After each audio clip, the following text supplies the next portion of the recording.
Hi, everybody. This is Dr. Blevins with Enilda Clinic at enildaclinic.com. We have a super special episode today. It is a dual Q&A. I am a licensed psychologist specializing with young children and everything about children, basically. And I have here with me Kelly Clendaniel, and she's a speech language pathologist. And Kelly, tell us what's going on with you. Well, I'm so thrilled that we're getting to kind of pick each other's brain today. Mm-hmm. Yeah, as you mentioned, I'm a speech pathologist and I've been practicing for about 15 years. And there's things I love about all types of children that I work with, all disorders, but stuttering is super close to my heart. So I'm thrilled to be talking about it today.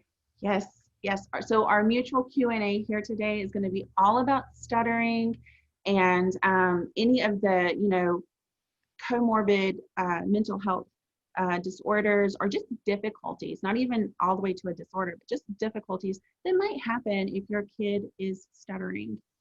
All right, guys, before we get started, if you're at YouTube, make sure you subscribe. And if you're at enildaclinic.com, make sure that you sign up for the email list.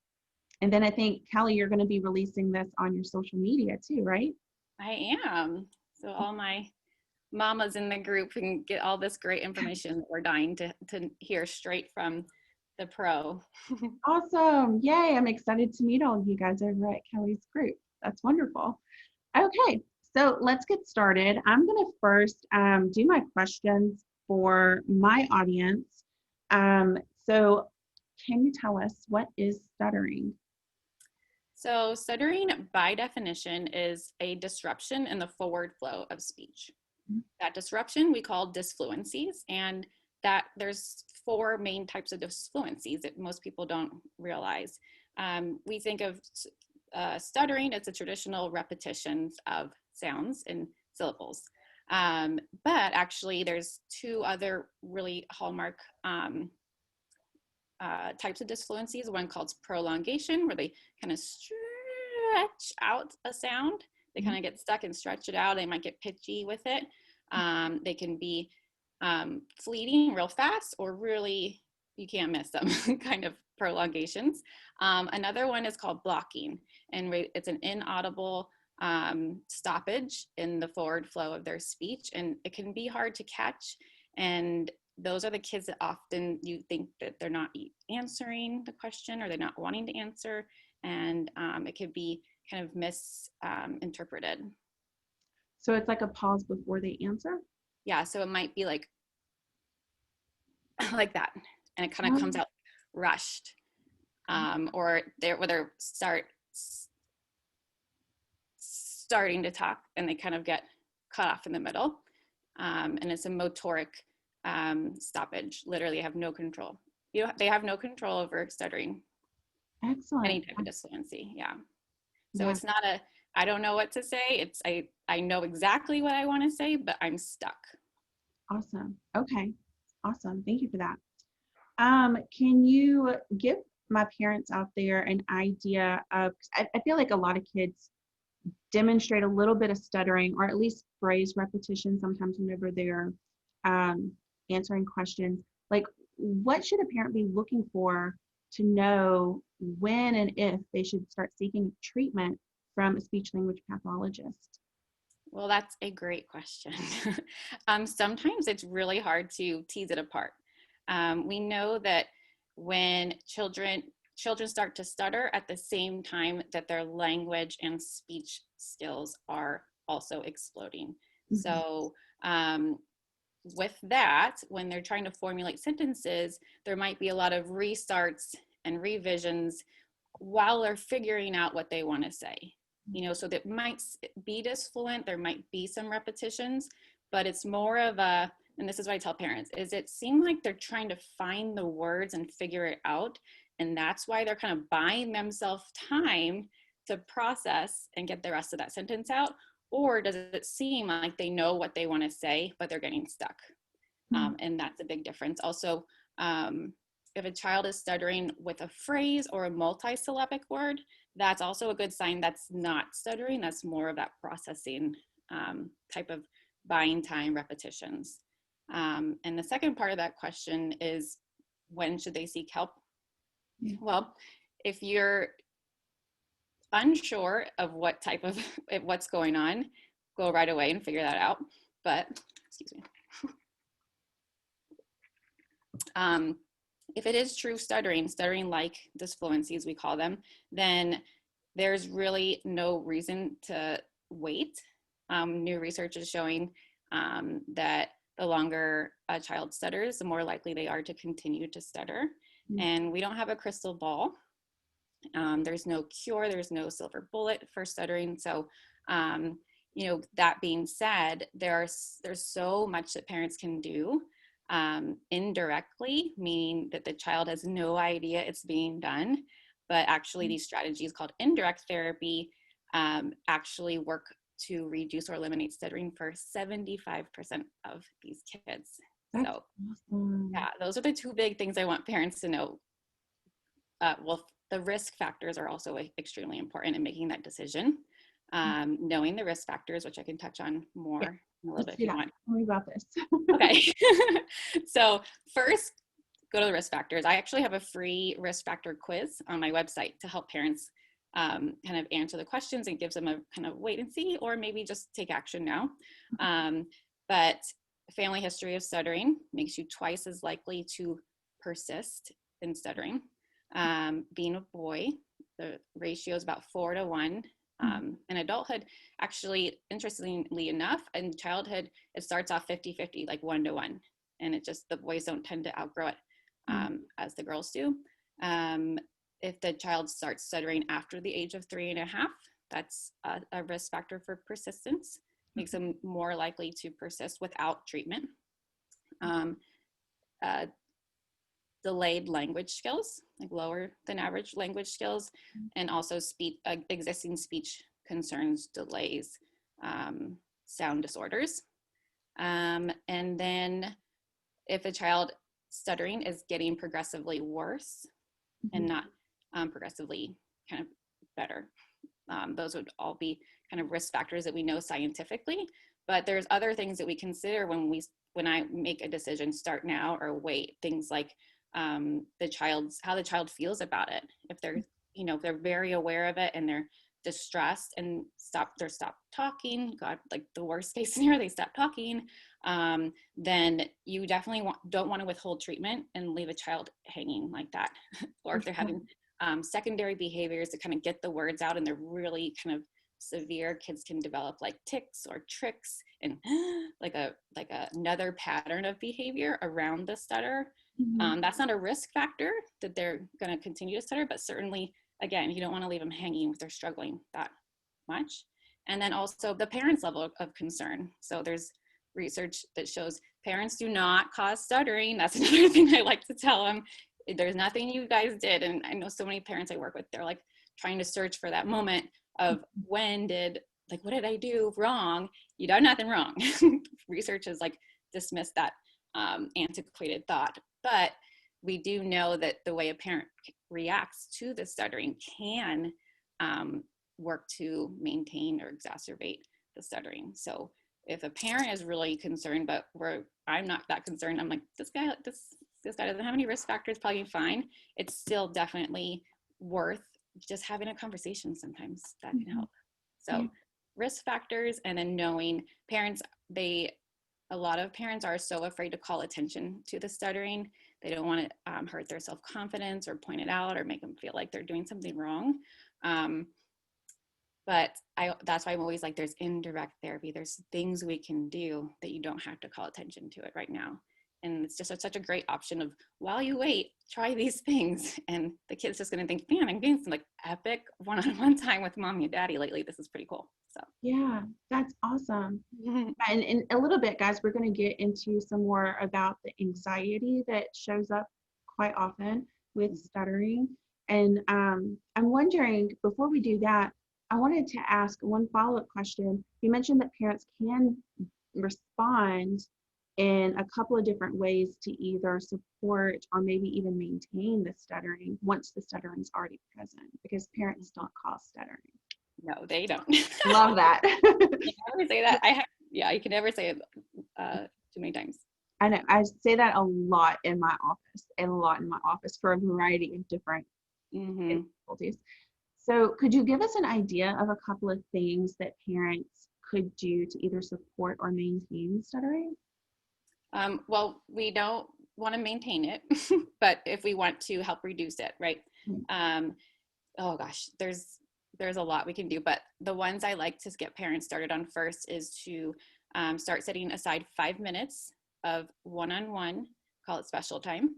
No distractions, no phones, just you and your one child. And I'd like to get both parents involved. So it's really 10 minutes, about 5 days a week. During that time, let your child lead. Don't be afraid of empty spaces. Like leave some time for just no talking. You know, every moment doesn't have to be filled. Follow their lead, and you slow your rate down. There's a lot of ways to do this, but research has not landed on that. Like this is the perfect rate.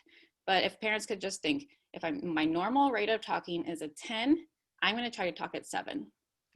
So it should be noticeably slower, but not awkwardly and painfully slow, because with the young ones you'll lose their attention if you're going too slow. So you can slow it down that way, or you can add pauses into your speech at natural breaks in sentences where you might see commas or periods. Good Just example. like that. Get that going. And that it works. So another, you and I loved all the research, right? So one piece of research showed that after just 3 weeks of parents using that reduced rate, the children, 94% of children had a reduction in their stuttering. Wow. Even though the child's rate did not change. Wow. Isn't that powerful? It's all those mirror neurons. And the thing that is so interesting to me, I teach parent-child interaction therapy. So much of what you just said mirrors exactly what I teach parents to do for a wide variety of child difficulties like anxiety, depression, ADHD, conduct problems, all of it. So I'm amazed that model that you use is almost exactly the same. The only thing I didn't know about was slowing down the rate of speech and not being afraid to have pauses in the speech, because I teach parents a different strategy for all the other difficulties, but that modification is so interesting. Wow. Yeah, I think it's that like mirror neuron, right? That monkey see, monkey do. Like, so modeling it in yourself is like lights up their brain in the same way. It's like, it blows my mind. It's so cool. Kids pick up everything. I know, they're like little sponges. It's freaky. It is. Yeah, so it's really slowing down the pace of interaction. Like that's just keep that in mind during that time. And then if you think about it throughout your day, go for it. But by no means you have to be talking that slow all day. It's very, very difficult. And then the other thing that I like to get parents going on right away, and this might kind of help us transition into all the questions I have for you, is to really start building their confidence with specific praise around communication, and then overall confidence too, like because we don't know if they'll grow out of it or not. We have to treat both the short game, which I call, getting rid of the stuttering, reducing or eliminate. We have a small period of time to kind of work our magic with that early intervention. But after about 10 years old, it's kind of therapy turns more management, right?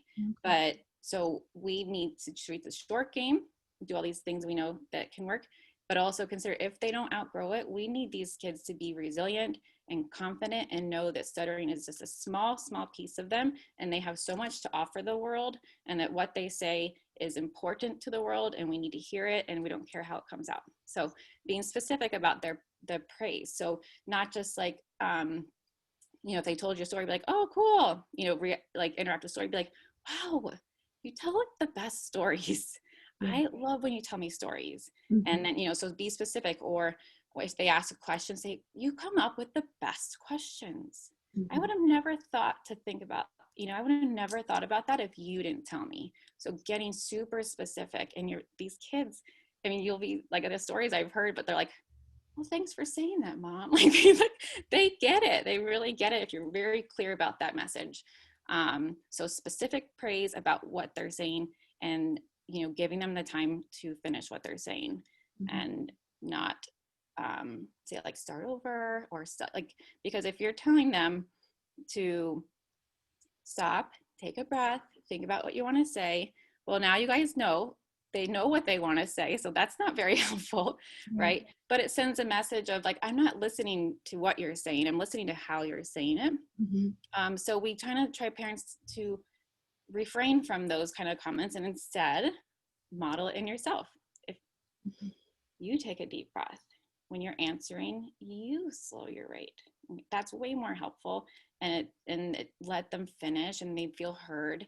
And so that's what I would tell parents to get started with right away. Wow. Yeah, and everything that you just said in there, the specific labeled praises, that's another thing we do in PCIT. Oh Really? my goodness. There's so much overlap. Yes, it's like there's a specific way to interact with little kids to teach them anything you want them to know. I love it. I love it. We just need to know that it Yeah, exists.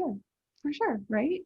And Yeah. it's so easy, I think, for parents, like once you realize that, oh, there's just like this interaction thing that I do with my kid, and it works for stuttering, it works for all these other child development difficulties, and it's so easy because I think sometimes parents come in, they're like, oh man, I must have messed up somewhere, or oh no, my kid has this biological thing going on with them. But really, it's super easy to fix, right? It's just helping your child to learn much more efficiently through these very intentional interactions. Intentional. Yep. Intentional and consistent. Yeah. Yes. And even just knowing what to look for, you know, Yeah. knowing how important it is to develop resilience, and what just like a little skill like resilience can blossom into as like an adult, successful, happy human. Yes. Yeah. Love But it. there's no book on like, hey, make sure your kid is resilient. Like you just don't know. I'm working on one. Yeah, oh, good. Yeah. Count me in for the pre-sale. Okay, well, thank you so much. I feel like we have a great idea of what stuttering is, what treatment looks like. I'm going to let you go into your questions.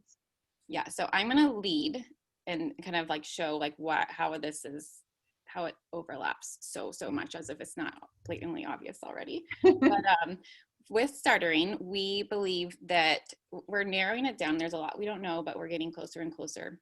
There's a demands and capacity model that states that stuttering is influenced or triggered by, maintained, or exacerbated by some things in the environment, right? So internally, there's a predisposition to stutter, right? No one causes it. It's there already, but it can be influenced or pop up in these three areas. So motor speech development, language development, and then temperament is playing a role.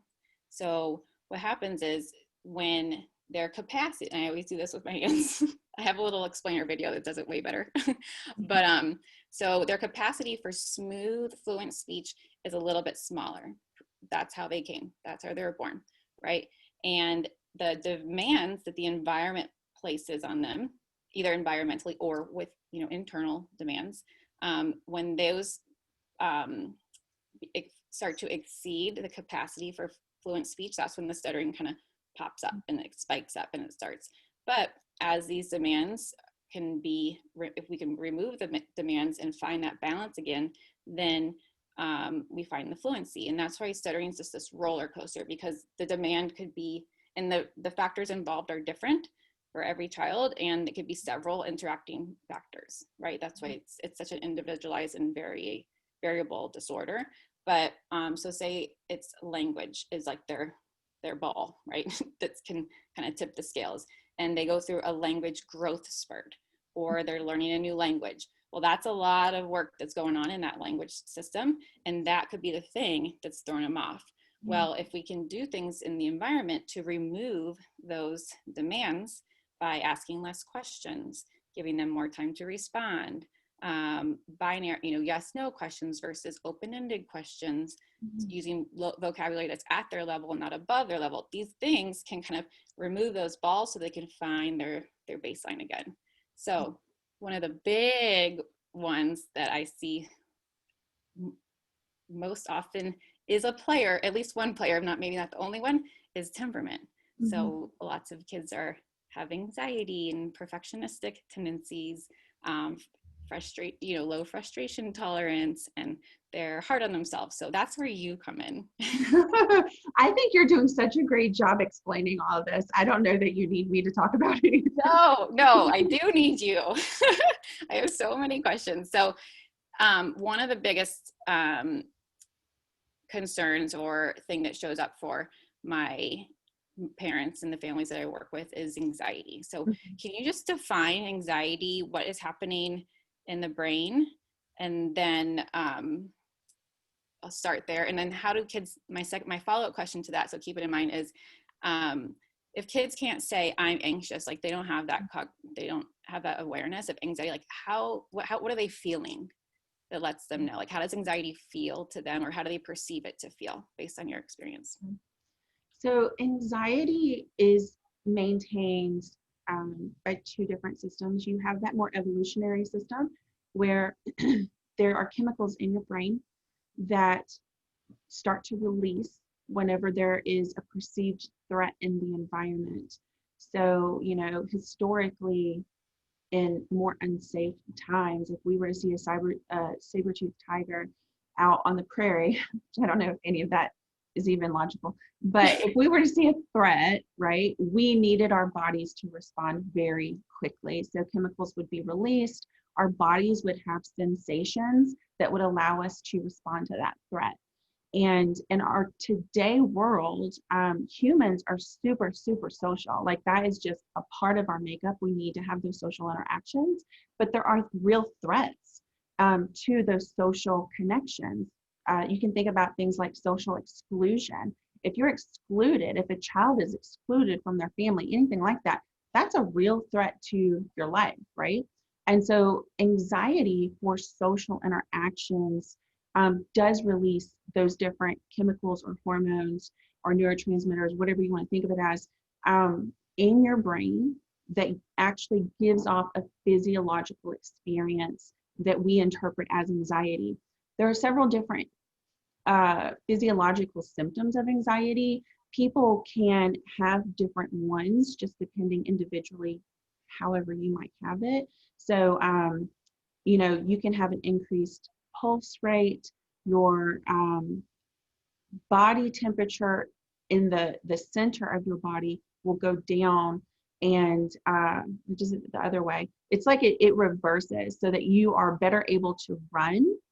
And so your core organs aren't, that's what it is. So the center goes down, and your arms and your limbs, your legs, that goes up. You're getting more blood flow so that you can actually run and be prepared to move.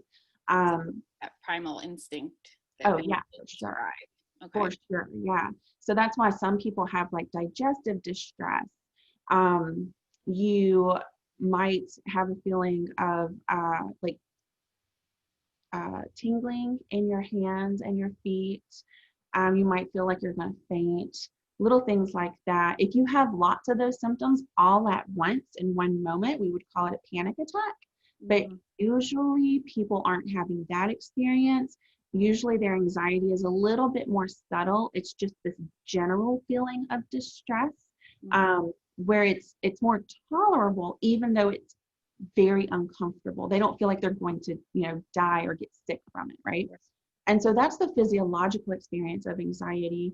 But the second way that anxiety is maintained is, as I'm sure everybody can imagine, because we've all had anxiety before, it's super normal emotion, is that you have the thought processes that are triggered by those physical sensations. So, and even by the environmental settings that triggered those physical sensations too. So if you were in a social setting and you experienced exclusion, you might have a thought of, oh no, they don't like me, or oh no, like they're making fun of me, or you're going to have thoughts, right? So those thoughts then in future situations, if there's any kind of similarity in the social situation, then you might have a similar thought being cued by just the social situation, not even by the actual threat. Mm-hmm. So what we would say then is that now that's starting to form anxiety. There's no real threat in the environment. You're just on high alert. Your brain is doing its job. It's saying, hey, the environment looks exactly like it looked whenever the saber-toothed tiger was present. So you need to be aware because there could be a saber-toothed tiger in this room right now. And your thoughts are telling you that. And so your body starts to respond and actually release those chemicals again.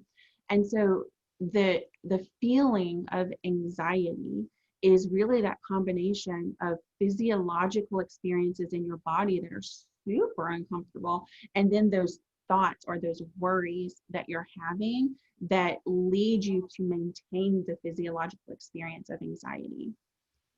So does the body react before the thought? Is that what you're saying? It can, so or does the thought provoke the reaction? It's a learned process. It's a learned mechanism that's what maintains it. And so if you think about it, like young kids, a lot of times they're not really scared of things. Like a young kid might go jump off something really high. They don't know to be scared of that yet, right? Until like maybe their parent is like, oh no, don't do that, right? And their parent kind of like scares them a little bit whenever the parent gets scared or something. Mm-hmm. And so over time, a kid learns to be scared of certain things in the environment. Mm-hmm. And it's because the child paired their worries with the physiological experiences, and their brain is doing an excellent job of keeping them safe. And so it's that pairing. So I think it's probably the physiological thing that happened the very first experience, but in later experiences, it doesn't really matter. The thought can trigger it. You can be lying in bed at night and you can be sitting there thinking, oh gosh, I wonder if earlier today, whenever I was at school, if whenever Susie said this, she was actually making fun of me. And it starts to make you just feel really anxious. Absolutely. Right? The power of the mind. 100%. Yeah. Oh my gosh, yeah. I can just think of a situation right now, like just worrying about your child, like, oh my gosh, they're not home in time. Like they're not home yet. Like, and you just start running it through your head, and I'm in like full flesh, like shaking. And it's, that's so, okay. So I'm gonna keep going with this. So in a child though, how would those feelings, like what are some terms that you use to talk about those feelings with a child that they're having? Like you wouldn't say, you're huh? You wouldn't say anything that I just said. Right. So can you put that in, like when you're addressing it with a child, or would you address it? I guess I'm maybe jumping ahead a little bit. So if your child is showing signs of anxiety or worry, what are some things that you recommend doing? Both like in that moment, like if they're in the moment of anxiety, and then other things that you can do in more large scale lifestyle changes. What are like 2 strategies that you would recommend? Yeah. Okay. So one, I think it's a misconception. I think a lot of people, I'll have parents who want to have me see their child get really worked up, right? and I always believe a parent, whenever they tell me what their child looks like, whenever their child is worked up, 100% believe that parent, 100%. I never really need to see it. You know what I mean? It's not but yeah. And the thing is that sometimes I think the parent wants to know what to do in that situation. But as you can imagine, if you had a saber-toothed tiger in the room with you, there is absolutely nothing I can say to you to help you stay calm. Down, right? Like stay calm, sit down, chat with the saber-toothed tiger. No, that is unrealistic. So in the moment, if your child does not have a set of coping skills to deal with it, trying to teach your kid to do a coping skill in that moment is not going to be effective. And so I think it's always kind of funny to me whenever the parent looks at me and they're like, fix it. I'm like, I can't fix it. I'm not a magician. Right.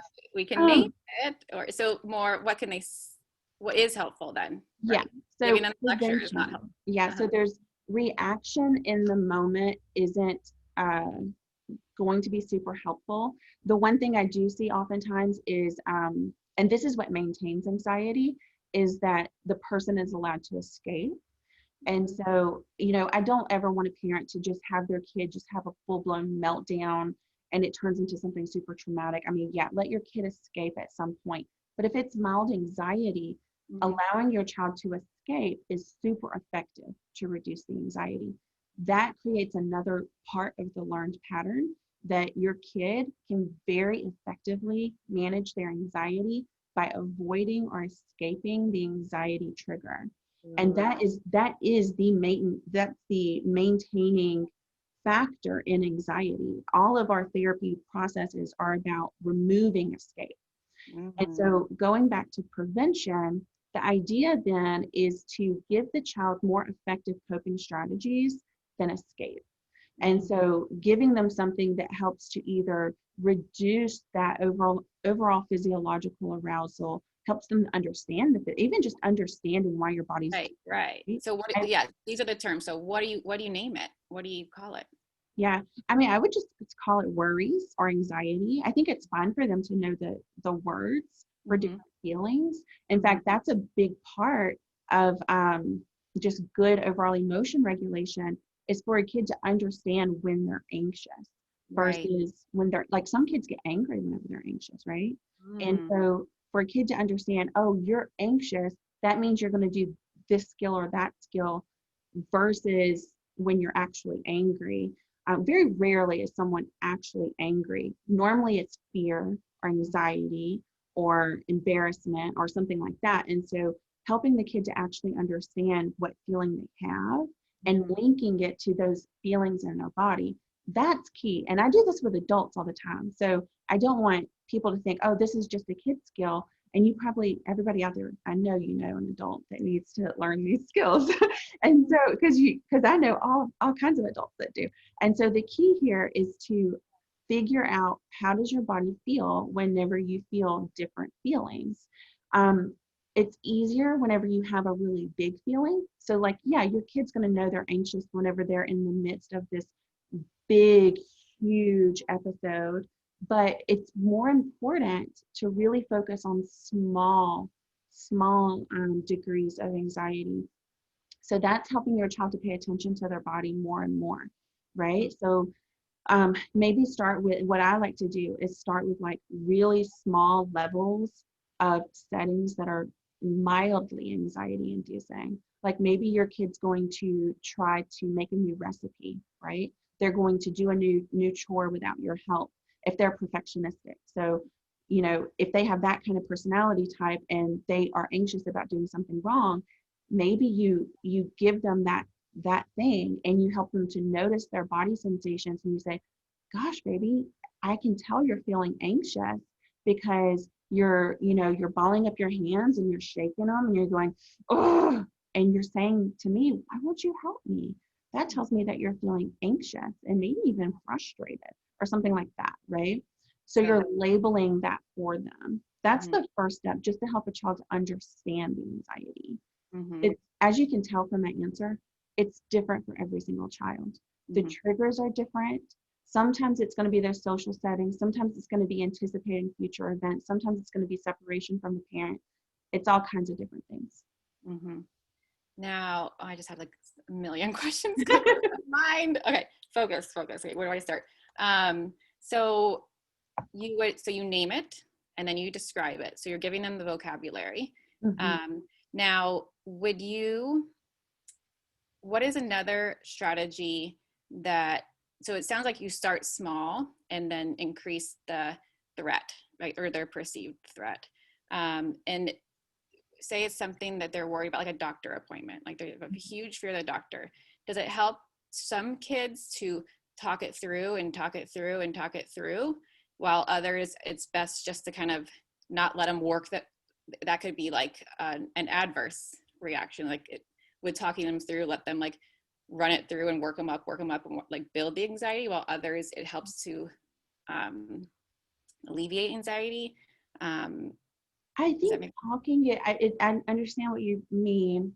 I think most parents try to talk it through with their kid, but I've seen that backfire so much. Mhm. And I think the reason is that it's almost like the worries come out of the kid's head and into the room. And there's this thing called enmeshment where the parent seeing the child feel those worries, right? They start to take on those emotions too. They don't like their child feeling uncomfortable and they want to do anything they can to help their child feel better. And so the parent starts to feel worried about the doctor's appointment too. And Right. so now we have two people co-worrying in that conversation. Mhm. So I think whenever we say, okay, is the parent and the child going to discuss the doctor's appointment beforehand? I most often see it become a co-worry session. Mhm. And it's important that if you get to the point of talking about something that is an actual legitimate worry and something that you're really trying to help your child to overcome, that you have done Mhm. so many other things before that, so many other events, so many other anxiety triggers that are not a big deal for your kid, that are very low stress for your kid. And your kid could say to you, you know, I do this, I do my deep belly breathing. Maybe I give you a hug, just that physiological contact, that deep pressure, just relaxing themselves and learning even how to, you know, help their mind to focus on something more relaxing. Like there's all these little things that they can do to feel better, but just talking about the worry itself is Mhm. just perpetuating the worry. Okay, so that's not a strategy you recommend. So Not go not without professional guidance. I wouldn't do right. So it. no worry sessions. But you mentioned belly breathing and hugs as a strategy. What else? What else do you One thing recommend? that's really nice you can do is co-regulation. So it's almost the opposite of co-worry.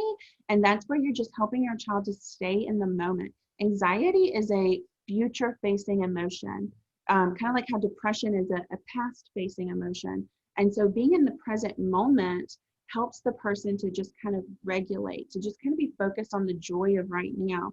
And you can do that through physical activity. So one thing you could do is just get a ball and just practice rolling it back and forth and being present with each other. And Mhm. literally, you just want to have your child match your rhythm. So just doing it really slowly.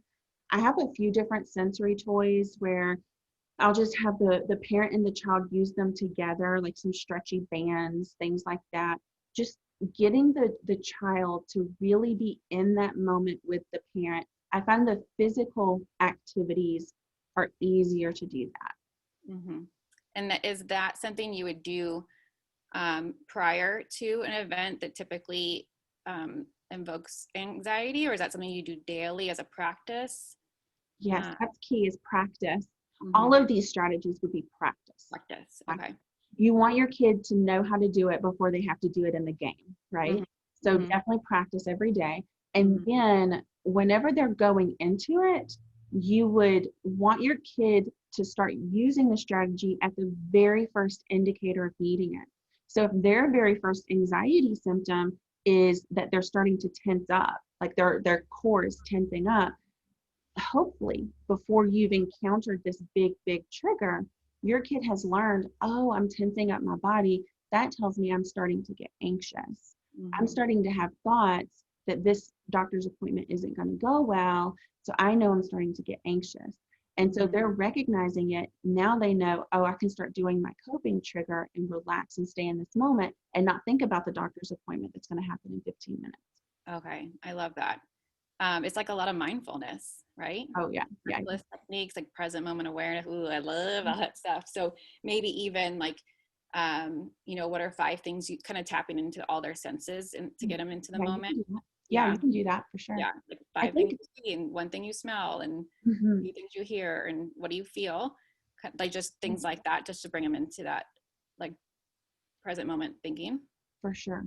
I think that the flip side of this is accepting the fact that anxiety is there for a purpose. Anxiety is healthy. Mm-hmm. Having a full blown panic attack, of course, is impairing. having anxiety to the point where you don't want to speak to other people is impairing, of course, but having anxiety about something that's coming up is healthy. It helps you to prepare. It helps you to think about that future event and understand how to be successful in that future event. And so I would say, going back to the conversation, helping your child to understand that those feelings help them to engage that future event and how they can tackle it and be successful, that helps them to understand how anxiety is their friend. Mm-hmm. Anxiety is normal. Yeah. I love it. All of this is such good stuff. I want to go back just to help parents a little bit more. Let's use the example of a doctor appointment being something very, very anxiety producing and traumatic for the child. Now, what would be some steps you would take to practice those strategies at less intense, but linking it to the actual doctors? Would you do role playing? Would you just watch a doctor movie? Like, what are some small steps that can you break those down to help parents kind of maybe understand what that means? What I would want to know is, what about the doctor's appointment is anxiety inducing? Okay. Is it that the child's expected to talk to the doctor? Mm-hmm. Or is it that the child's expecting to get a shot? Mm-hmm. Or what is it? So the bottom of what is it really? What is it really? We always really want to define what is the actual trigger, right? Right, which is not always easy, right? That's why I am super specific, and all of mine, I think parents are amazed by how many questions I ask. Like, I really, every single intervention I do, it's nailed down to exactly what's going to happen. And so in that sense, you understand, then you can kind of piece it apart into different steps. I think it is nice then for you to help your child to understand, oh, there's different parts to a doctor's visit.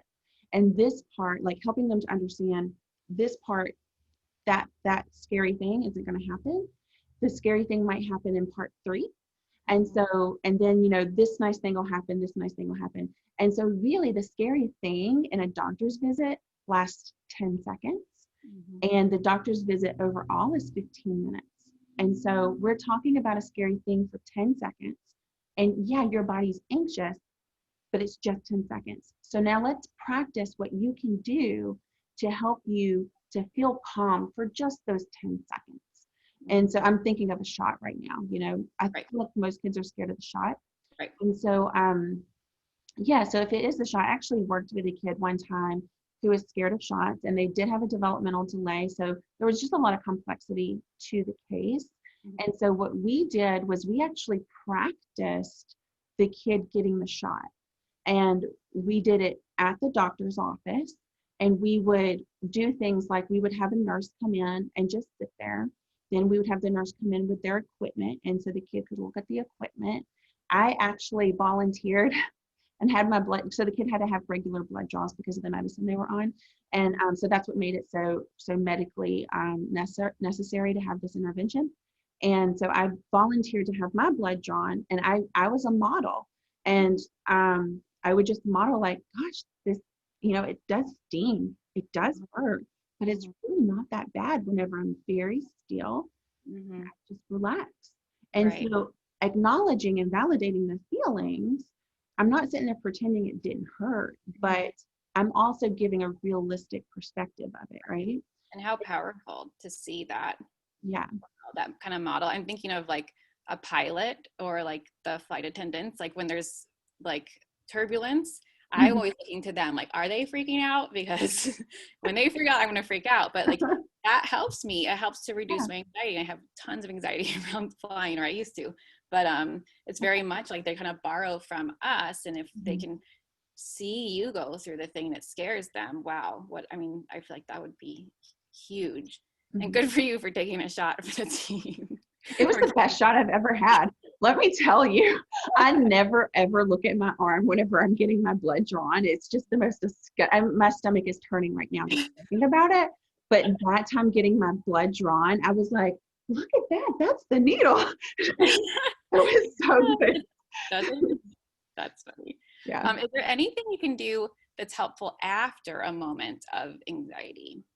Like after they went to the doctor, say, they got the shot, is there anything that's helpful a parent can do after, or point out in other situations, like say they're watching a movie and like, oh, look, kind of like after repair, or pointing out like, you were afraid and you did it, and it's done, and look how good you feel, or look, you're fine now, like anything like that? Um, Again, I think this depends on the individual kid Mm-hmm. and what's really happening for them. The thing that I always think about, so I'm a psychologist, but I'm also a board certified behavior analyst. Mm-hmm. And that means that I think about behavior at like the physics level of it. And what that is you have an antecedent or stimulus that basically triggers the behavior, the very specific behavior. And then if that behavior occurs, there will be a reliable consequence, either reinforcing or punishing. Mm-hmm. And so if you think about a child experiencing anxiety, well, if they have a tantrum, right, and it reliably allows them to escape the anxiety inducing situation, there's a reliable consequence there. Mm-hmm. I mean, it's just pretty common knowledge in my field that sometimes children do have tantrums, or just they have the maladaptive behavior that the parent's coming in order to get to that final end result of those warm cuddles with a parent. And I think you have to really think about, as a parent, is your child getting some sort of developmental need met through the consequence? Sometimes there's an immediate consequence and it feels really uncomfortable for the parent. Like the parent might get onto their kid, right? They might be like, my kid can't possibly find that comforting, right? Or they might put their kid in timeout, or they say that they ignore their kid, right? So all of those might be examples of an immediate consequence, but 5 minutes later, or even 10 minutes later, sometime later, there's a delayed consequence, and the child is in the parent's lap and they're cuddling. I've heard a lot of parents call it repair. And so the kid's in the parent's lap, they're cuddling, and the child is just having this, all of their stress is just melting away. Mm-hmm. And as you can imagine, let's take the doctor's visit again. If they go through that super tense, stressful event, it might feel really good to be in mom's lap and get a nice, good cuddle. I forget your original question, but I'm just gonna explain the behavior contingency real quick. Mm-hmm. And so something to really be aware of, I remember now, it's what to do after. So keep going. Yeah. So I think it's important for parents to notice if they have a consistent reaction, either immediately or delayed, and your child's behavior never improves or becomes more adaptive, then it might be because your child's getting a need met through your response. And it's not to say that your kid is being manipulative and understands what they're doing. It's just that they are getting their need met through the easiest way possible. And so in behavior world, what we try to do is we try to give them an easier way to get their need met. So maybe if it is cuddles that your kid ends up getting, what I like to tell parents is give it to them beforehand. Maybe you go into the doctor's office and you say, yeah, buddy, you're going to get that prick whenever you get the shot, but you can sit in my lap and I will give you warm cuddles the whole time, or whatever it might be. So your kid doesn't have to tantrum to get the cuddles. Now, the first couple of times, yeah, your kid is going to tantrum because they have a learning history that they need to tantrum to get the cuddles. But over time, they won't tantrum anymore because it's not an effective behavior anymore. They can just ask for warm cuddles, just like Olaf. Oh, I love Olaf. Yeah. I'm going to go to my questions because I know we're trying to keep it under a certain amount of time. We could talk all day. So I guess can anxiety, if there is a chemical component, can it be avoided? Is there things that we can do to get ahead of this early on that can change the path of, a child becoming a highly anxious adult and teenager and adolescent? Or are there things that we can do front load so that they are not anxious? Can it be avoided? One thing I think, the chemical component part, there's anxiety medicine, right? That directly alters the chemicals. For children, a lot of pediatricians aren't going to recommend anxiety medicine for children, not until they get to a certain age. So that's one part of the question. But then the other part, I think what we're really getting to is resiliency. I did I did a literature review for our conversation, and just looking at stuttering, to get back to that, and also what you were talking about with that tripartite model, with the more anxious trait being a big factor in the overall progression of stuttering, with highly anxious children having a more prolonged duration of stuttering into Right. adulthood, and the lower anxiety and maybe even less aware children of their own stuttering having a better prognosis. With all of that, what I was really finding is that resiliency and building that in your kid is a big, big part of it. With ultimately the recommendation being that any kind of stuttering treatment should include essentially like an educational component for the parent, teaching them how to build that in their child, that social emotional component. So I want to pull up my notes. So what is resiliency? Resiliency is essentially a flexibility to meet adaptive demands in your environment.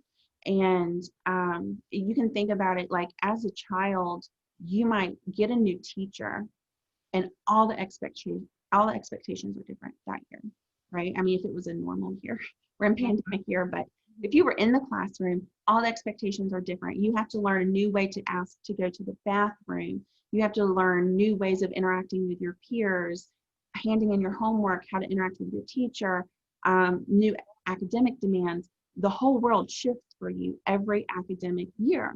And so your resiliency is really your ability to increase or change your social skills, your communication skills, your ability to regulate that impulsivity or inhibit your impulsive responses, so that you can be adaptive in that new situation and meet the demands of that situation. And so thinking about resiliency, there's a few different components that I found in the literature that specifically helps with stuttering. One is self-efficacy, the second is social support, and the third is social functioning. And all three of those more mental health areas lead into better physical health, which is a fourth domain that leads to better outcomes for stuttering.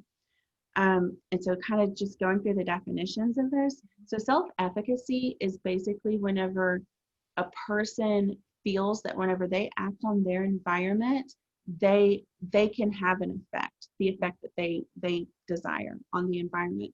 That's so important. If you think about advocating for yourself and getting your needs met, if you can't raise your hand and say, I don't understand this, or I need to go to the bathroom, if you don't have those more basic child skills there, then you're going to experience anxiety in the classroom. You're going to experience more frustration in the classroom. It's just that there's something you can do about your environment. Like you have a sense of, if I do this, this will change. And does that have a little bit of self-worth in it then? Oh yeah, I think all of these build a sense of self-worth for sure, for sure. So self-efficacy, the belief that you can impart change to the world. 100%. Now the other two, social support and social functioning, I found these interesting given that we're in the midst of a pandemic. I think children, especially in school districts where they are still doing stay-at-home schooling, basically what they're saying is that if you escape from the social support and you lose opportunities to socialize, then that is going to, that's associated with poor outcomes. And so helping your child to have as many social opportunities, positive social opportunities, right? Like you don't want it to be low quality. You don't want it to be with a kid that's a bully or anything like that. And helping them to have social opportunities and giving them support with social skills and just really helping them to have that vibrant social life, that's going to further contribute to them having a good outcome with stuttering. But also, I think it goes again back to self-worth. So all of this is helping to build up a sense of strong self-confidence so that the child, regardless of the ultimate outcome with their stuttering, you know, whether it resolves completely, partially, or not at all, they have a sense that themselves as a person, they are worthy, and what they have to say is valuable, what they do with their life is valuable, they are valuable to their family and friends, and that's what matters. And yeah, I don't know what your original question is. No, it's okay. Keep going. Well, I think that with resiliency, kind of going back to the intervention that you teach, that 5 minutes, we do the same thing for young children. Okay. Resiliency is something that you can very specifically teach because it's built up by these very specific skills. You use those labeled praises, right? Whenever your kid is, and I think of it as growth mindset, whenever your kid is trying to build something with their Legos and they're getting frustrated, instead of jumping in and just fixing it for them, you notice that. You say, gosh, I see that you're having difficulty getting your Legos to fit how you want. I notice that you're feeling frustrated because you're grunting. You know, so you're labeling it for them and you're helping them to notice in their body what their body's doing so that they know they feel frustrated. Mm-hmm. And as they continue and they persevere, because doing that will help your kid to kind of focus and continue persevering in that play, mm-hmm. then you sit there and say, wow, I just love how you kept going. You did not give up. You really wanted to keep creating whatever with your blocks, and you tried so many different ways. And so you're just talking, and you're helping your child to understand and create this mental framework that it's about growth. It's right. Not about being perfect. It's praising the effort, not the result. So in that case, you would say, instead of like, wow, I love the tower you built, you would say, you know what? I saw you try and try again. And even when it was hard, you kept going. Yeah. And look what you got, this beautiful tower. Yeah. Imagine if you just stopped after the first time it was hard, like that kind of thing. Yeah. So that effort-based praise is great for building confidence and resilience. Mm-hmm. Yeah. Good. I love it. Any other tips like that? I think the other big thing is the research really focused on healthy social support. And so being aware, and I just did a video on bullying, and bullying happens really young, really, really young. It's highest around 9 to 10 years old. And it seems to kind of coincide with those, you know, with stuttering becoming more persistent. And I think it's important for parents to monitor the social relationships their children have and to feel comfortable advocating for their child whenever their child is young. Again, you're being a model, and whenever you say, you know, it's not okay for this other kid to treat my kid this way, understanding that that other kid probably has social skill deficits too, right? Like being empathetic to that and saying like, I'd really like for this other kid to get some support so that they're not treating my child in blank way, right? That's helping your child to learn to self-advocate. They can then say, it's not okay for you to treat me this way. I know that you feel sad right now that I don't want to play that game, but you'll have to get over it or whatever. You know what I mean? Yeah. So it seems like the theme running through all this is model, right? Give them, validate them, like give them the name. You're feeling this, and I see that. Hold that space for them, and then you know, give them like, this is what I'm observing. This is what I'm observing happen. So they're learning those ways, and that alone seems to be kind of in different little ways for different like nuances of the child's needs, but always coming back to that, right? I think so. Yeah.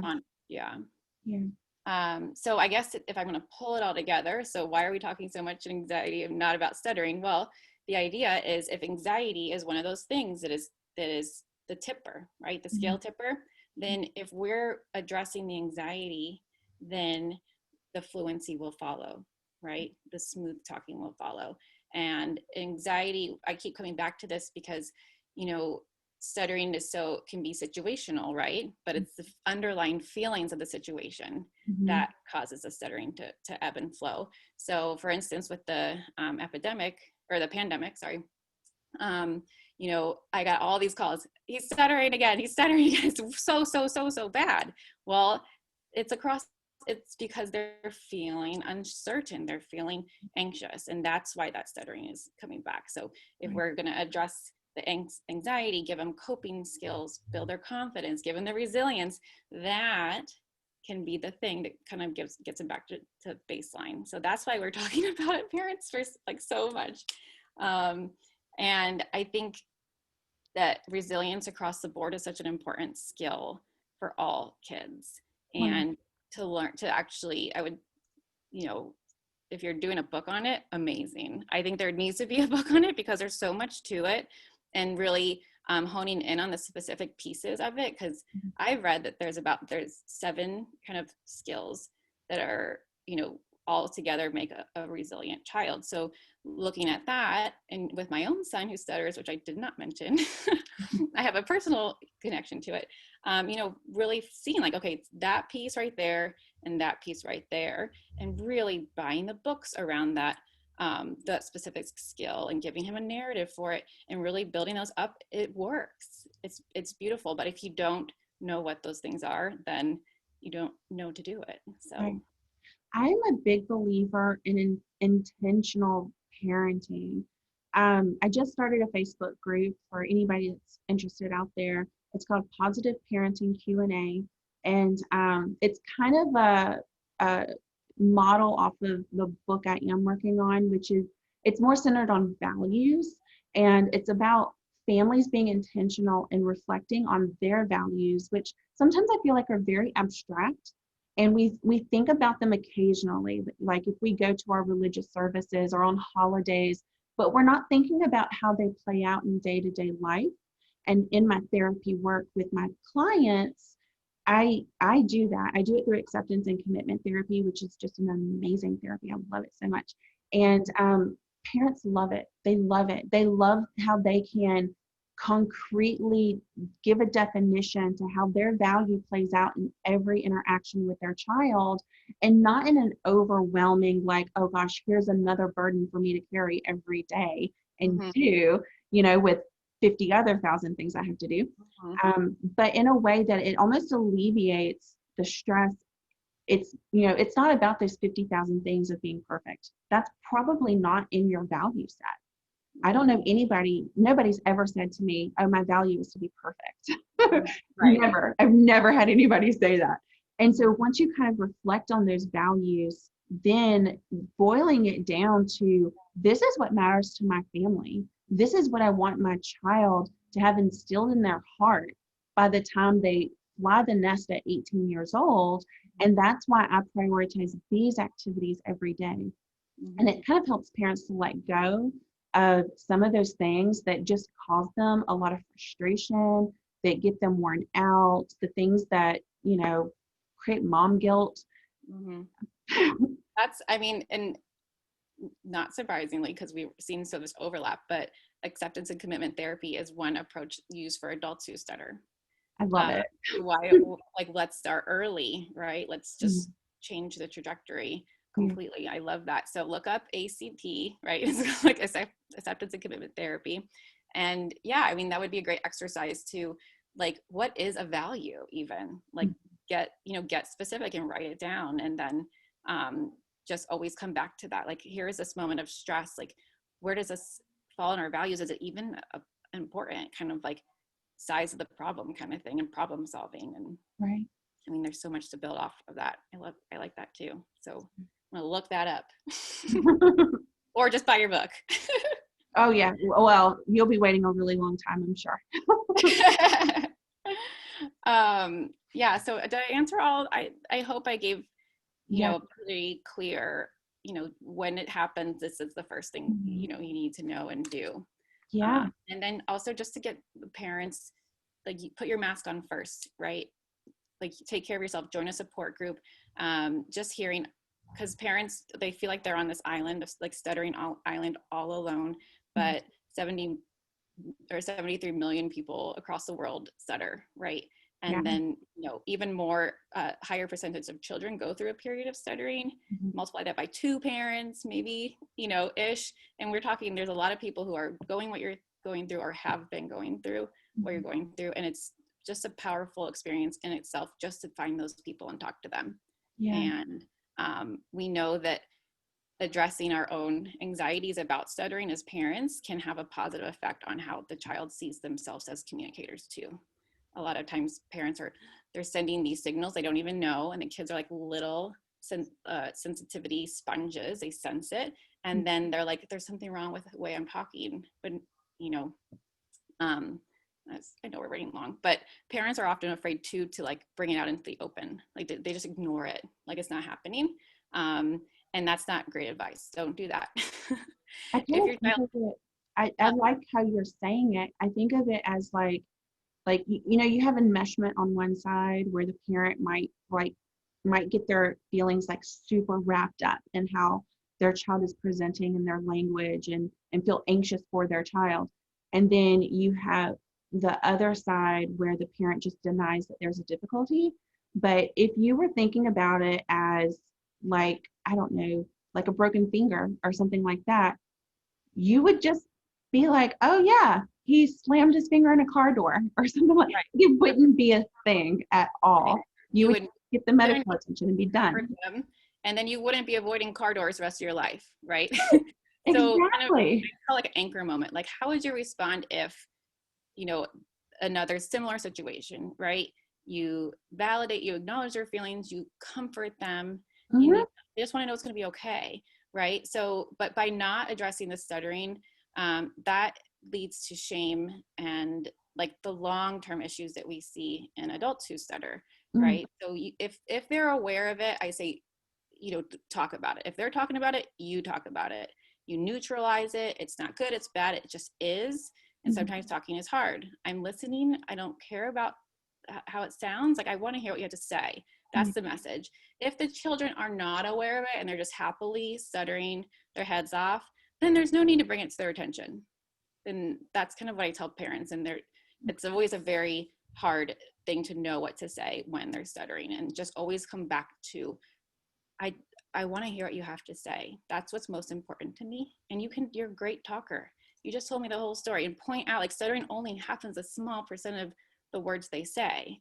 And so just reinforce like, no, you can. It's just hard sometimes. Like sometimes things are easy and sometimes things are hard for people, you know, really normalize it. But leaving them hanging with they're feeling scared and they can't get their words out, and then just pretending like, like it's not going on, like that's not helpful for them, you know. So don't be afraid to talk about it. It's not a four-letter word is what I say. Stuttering is not a 4-letter word. So get yourself support and don't be afraid to say stuttering and talk about it, and, you know, comfort them. Love it. Yeah. So Kelly, where can my people find more of you? Well, my company is called Word on the Speech. So wordonthespeech.com is where you can find that free risk factor assessment. And it has a breakdown of like the more weighted risk factors. Kind of, that's how we decide, you know, if there's a family history, it's like, let's go. Okay. But if it's just a language impairment or language delay, we're like, maybe it's okay to wait. So it's just, that helps you kind of get on the right path. And there's some good information there. But my Facebook group is super active with super sweet, supportive community of parents. And I'm probably most there for them right now with my bandwidth. If I'm gonna have time to go somewhere and, you know, be a support and answer questions, that's where I find me. Word on the Speech, I think it's a support group for parents who stutter. Okay. Or awesome. Parents of kids who stutter. Awesome. And then everybody out there, you can find me at enildaclinic.com, or you can go to Enilda Clinic on Facebook, or my new interactive parent group on Facebook, where you can ask me questions and I answer them every Wednesday via a Facebook Live, and that's Positive Parenting Q&A. All right, everybody, it was good to see you. I'll see you guys next week. All right, thanks for having me. That was so fun. Bye.